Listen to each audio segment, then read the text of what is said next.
Hello everybody, welcome back. Today I'm going to be showcasing the artillery build in its current state. So last time I could barely clear tier 8s and it would take fucking forever. Now it can clear tier 16s extremely quick, and it can do almost any boss in the game. I killed Trial Master, who has 10 million health, pretty quick. The only problem right now I have is mana problems, but it's actually not that bad, honestly. So let me go showcase how I got so much damage. So last time I showed you guys the DPS output on the artillery ballista, it was 1,200. Now it is 21,500. So we have a massive damage increase, but this is with scatter shot, not including immolate. So we take this off and we put immolate on, which is a 30% increase of this. So it's doing about 35,000 damage increase. So we almost 30x the damage on it. So one thing, actually two things in the comments were that my crossbow's physical damage does not scale with the ballista, and I get mega damage from getting levels on it. So I have a crossbow here with 136% increased elemental damage with attacks, and then I have it socketed with 90% elemental damage with attacks after corrupting this level 7 to all projectiles. So I have a level 19 artillery ballista with 20 quality, and it's a 6 link. And then we have a amulet with plus 3 to all, a crossbow with 7 to all, so it is level 29 at the moment. So I could probably get it to 31, but it would be unbelievably expensive. But currently in its state, it does a ton of damage. It's 296 to 445, which last one that I used only did 83 to 125. So literally like 5 times more damage, right? Just right there. My passive tree got completely changed. I will go over the passive tree in 1 second, but before that, I'm going to showcase the armor. I use a unique chest piece called Perfidy. This one is really good for this build because it's just a 36% chance to avoid physical damage from all hits. That's fucking crazy. That means a third of the time you get hit, you don't take any damage. And a 31% chance to avoid chaos damage from hits. Same thing, 1/3 of a chance to just not take damage. And then enemies in my presence, he'll deal 10% less damage and take 10% more damage. Intimidation is kind of crazy. It's a very strong debuff. So this chest piece is really good. There was a person who said that as a comment on my last video. Thank you about that. This is a really nice chest piece. I had a ignite helmet. The radiant, whatever the hell it's called. I ended up getting rid of that, and I got this. So I got big armor from this. 730 armor from this. Armor is really, really important. I need to upgrade my gloves to armor as well, but they're so expensive. I want physical damage to attacks. This actually does a lot of massive DPS increase, and then I got health life. I didn't need resistances on it. I'm full capped basically. I got damage on both of these. Chaos res. Some of these don't have life, but that's kind of fine. This is physical damage, life, and resistances. Belt, kind of mid, honestly. Boots are crazy, but no chaos res, so I mean, they're not that expensive. So, really, I think you can get these crossbows for like 20 XL each, and then I try to corrupt it after you put 2 Artificer Orbs on it. I actually did a gamble. I wanted to do 4, and I ended up getting 2 out of the 4, so I have another one. So, if you guys want to try this build, message me in game. I have a really cringe name, because I just wanted to be funny. Sigma Ballista User Omega. So, you guys want it, just message me if I'm online. So here I'm gonna go over the passive tree now. It's completely changed. Last time it went all the way down here, and it had a bunch of other stupid shit I didn't need because I thought projectile damage was a good one. Really isn't that great. It barely increases my stats. So we go here. We got some armor. More armor. More armor. It's very important that you can survive this shit. And then we grab armor, regen, strength. This is a really nice node, and it's pretty close. Grab some more armor here. This is at the end game, kind of. You don't really need these at the start. So I path down here. So before you go up here after like level 50 or 60. That's when you're going to be converting all of your damage to fire. You try to get all of these ballista passive tree areas, you want to get these fire penetration ones. So currently I have 81% fire penetration with all of my gems or jewels. We get this really, really big elemental damage one. Um, I like this. Anytime I'm using a flask, I gain 40% more elemental damage, and then penetrate even more. So every jewel I have has two things. It has 15% increased elemental damage. Don't go lower. They are pretty cheap. They're like 15 exalt each. And damage penetrates fire resistance. So if you want a really good one, they'll have life regen with that, with those two.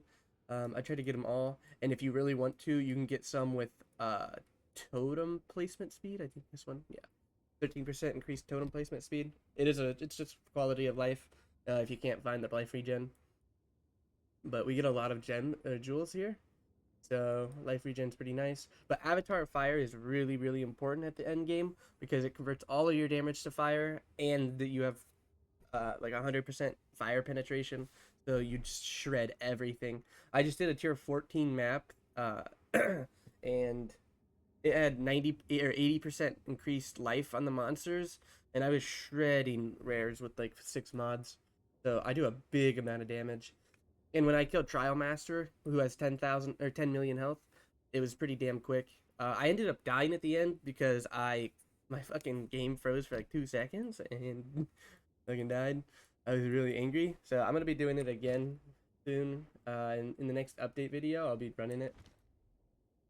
We got Ancestral Reach, and super supportive ancestors. This one's really nice because I get an extra 6% attack speed on my totems, and 25% increased damage while I have a totem down.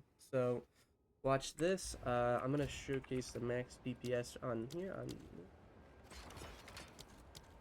Let me put Immolate on. Unfortunately, you can't see that 30% on Immolate, so you do this right there. Looking at almost 30,000 just on that. And then obviously, if I'm at 30,000, 30% damage increase is like 8,000. So we're looking at like 40,000 DPS. Immolate is really only for bossing. I have enough damage to like clear everything in the game, so I don't really need that on permanently. So yeah, this build is really nice. I'm gonna run through a map real quick with you guys. So let me get in here.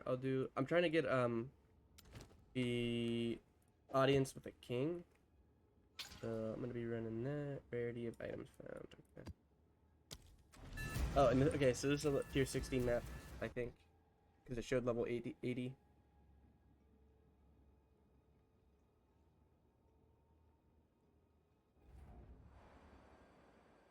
Wait, yeah, I did show level 80. Okay, so this is a tier 16 map. We got... Okay. This is like the best map I could get. Look out! So I'm gonna one-shot almost everything. The only problem with this build is it kind of clears a little slow, but it's not that bad. And with this build, I am pretty tanky, so...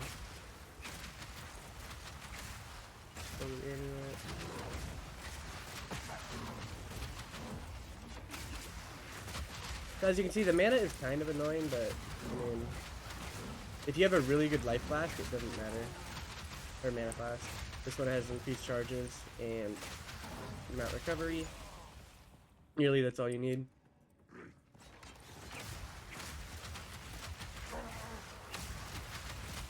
I think if the Ballista AI was a little better, this build could be really good. Or if we got a unique item for Ballistas.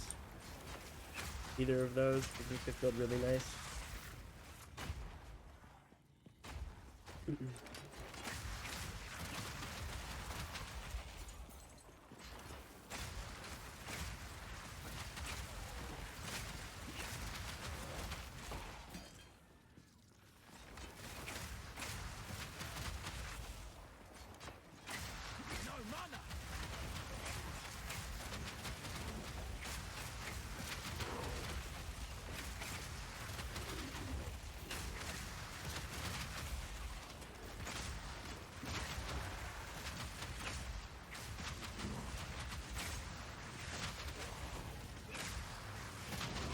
As you can see, I have like literally no problems with this.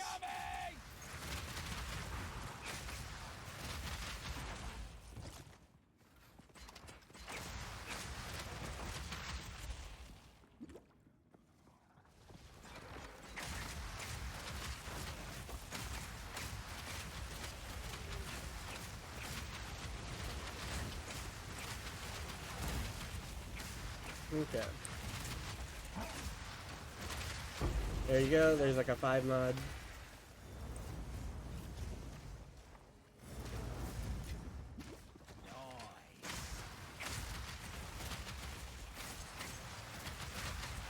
Probably be picking everything up in a tier 16 for rares. I've been getting some crazy luck with these items.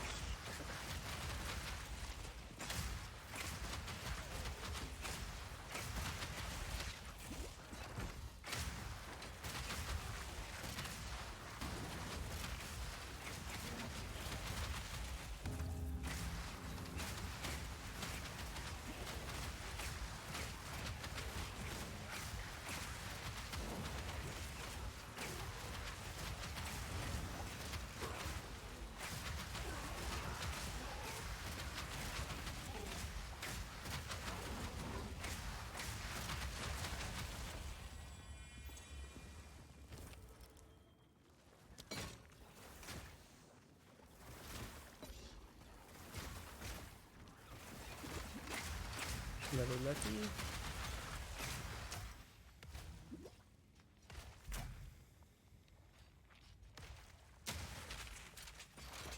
Reload. This one hungers.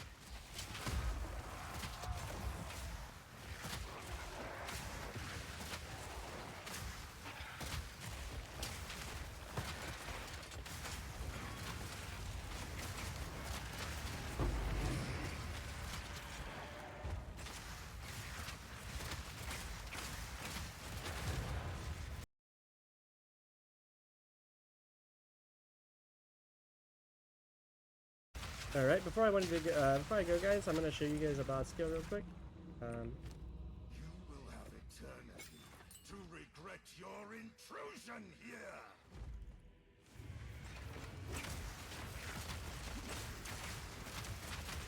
These spirits are mine! Asinia, join me! Your soul is mine! Cut down! There you go. Here's main damage. Okay. So, there's a boss skill. Hope you guys enjoyed. I'm gonna go do the other thing over here.